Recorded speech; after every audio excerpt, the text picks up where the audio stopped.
Right, so our next thing to understand is the control structure called repetition. Now there's two types. There's pre-test loop and there's post-test loop.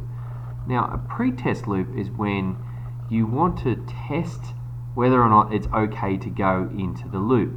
And there's a few syntax of the pseudocode to understand. So it says while the condition is true, then we're going to do that, and then if that condition isn't true anymore, we're then going to end that loop. So it's going to run this loop for a period of time until something happens.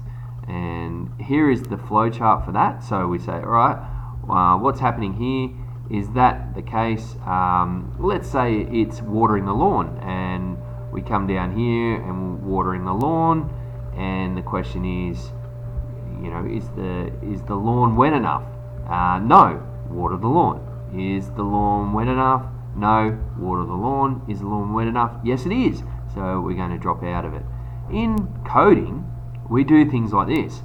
For count equals 1 to 10, we want to know the total, which is going to equal total plus count.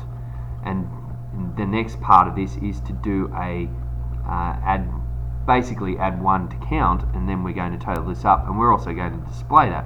But we're only going to do it for 1 to 10. And this is what's known as a for next loop in VBA, which is a pre-test loop. So we're only going to do it for 1 to 10. So if it goes to 11, then it drops out of this and it'll get to the message box and it'll display the result. A post-test loop is when we come up to a statement before the loop, we're going to do something, and then we're going to repeat a process until a condition is true. And then we might do a statement after the loop. So that's the pseudocode. It's called repeat until in a post-test loop. And you might be studying a subject that has to talk about a post-test loop, and you might have to write a pseudocode post-test loop. We use the words repeat until, but in a pre-test loop, what you do is you write while and end while.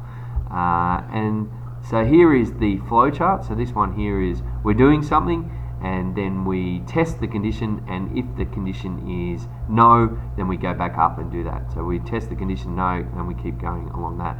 In VBA, I've written a little bit here, and this is the old if then else statement, and we're going to say guess equals input box. We're going to add 1 to count, so we're going to count how many times they guess, and we're going to loop this until random number equals guess.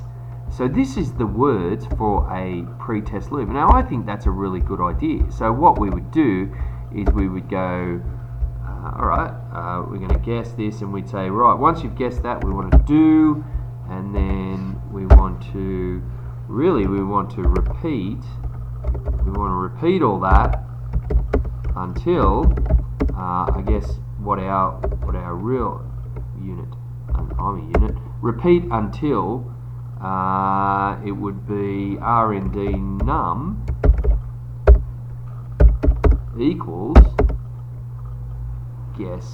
our guess number, or actually it would be the other way around, because you're going to guess first. So guess num equals rnd num, and then what are we going to do? Okay, so I've got to fix this up, but what are we going to do if that's correct? So what was our syntax that I got wrong there?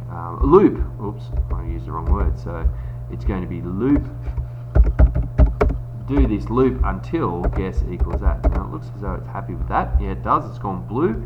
Well, we need to probably going to have a message that says yes, it's right, but we don't need this anymore. So we could take all of this out.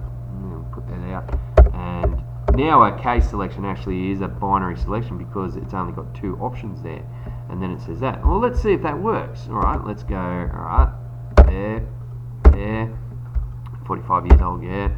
And the number is 42, the meaning of life.